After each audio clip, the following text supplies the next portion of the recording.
Woe to you, godless ones, who have no hope, who rely on things that will not happen. Woe to you who hope in the flesh and in the prison that will perish. How long will you be oblivious? And how long will you suppose that the imperishables will perish too? Your hope is set upon the world, and your God is this life. You are corrupting your souls. Woe to you within the fire that burns in you, for it is insatiable. Woe to you because of the wheel that turns in your minds. Woe to you within the grip of the burning that is in you, for it will devour your flesh openly, and rend your soul secretly, and prepare you for the companions. Woe to you, captives, for you are bound in caverns. You laugh. In mad laughter you rejoice. You neither realize your perdition, nor do you reflect on your circumstances, nor have you understood that you dwell in darkness and death. On the contrary, you are drunk with the fire and full of bitterness.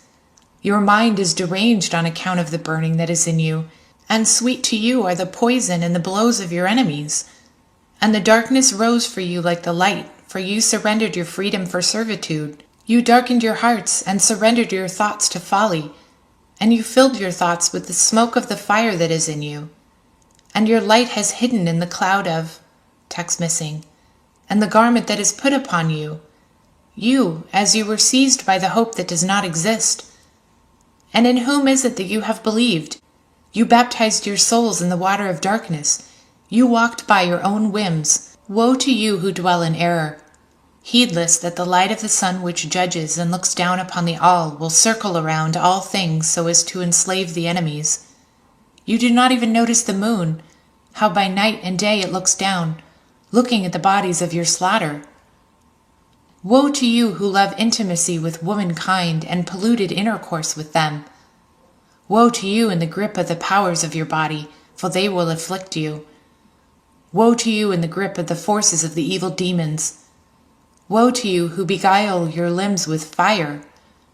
Who is it that will rain a refreshing dew on you to extinguish the mass of fire from you along with your burning? Who is it that will cause the sun to shine upon you, to disperse the darkness in you, and hide the darkness in polluted water? The sun and the moon will give a fragrance to you, together with the air and the spirit, and the earth and the water.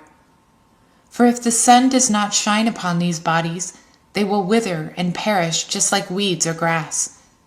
If the sun shines on them, they prevail and choke the grapevine. But if the grapevine prevails and shades those weeds and all other bushes growing alongside, and spreads and flourishes, it alone inherits the land in which it grows, and every place that it has shaded it dominates. And when it grows up, it dominates all the land and is bountiful for its master, and it pleases him even more, for he would have suffered great pains on account of these plants until he uprooted them. But the grapevine alone removed them and choked them, and they died and became like the soil. Then Jesus continued and said to them, Woe to you, for you did not receive the doctrine.